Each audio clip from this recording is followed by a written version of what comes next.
हा गावरान आंबा आहे आणि या गावरान आंब्याला आपण केशरचं कलम करतोय। ते कटरनं गावरान आंबा आपण कट करून घेतला आणि ब्लेड आहे, ब्लेडनं हा एक उभा छेद द्यायचा आपण।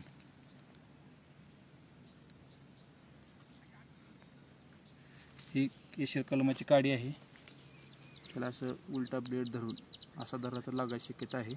असा उलटा धरायचा,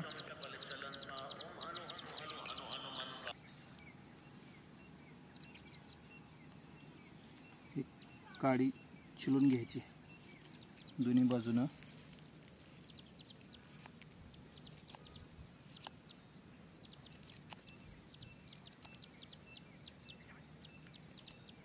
ही बाजूचं थोडंसं साल आणि ह्या बाजूची साल राहिली पाहिजे।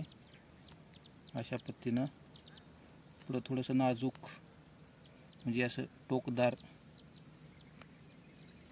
करण्याचा प्रयत्न करा।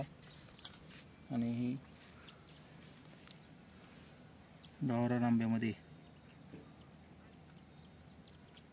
काडी लावून ही टेप आहे, ही अशी टेप आपल्याला ऑनलाईनला बाजारात कुठेही भेटते, 120 ते 150 200 रुपयेपर्यंत। आणि अशी टेप, ही टेप अशा पद्धतीने बांधून घ्यायचं की जे आपण कलम करतोय ते कुठेही हवा जाऊ नये, हवा गेली तर यात बुरशी होण्याची शक्यता असते।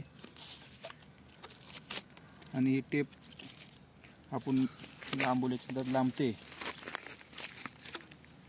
थोडंसं टाईट करून बांधल्याच्या नंतर थोडंसं फिट होते आणि शेवटी एक अशी गाठ बांधायची।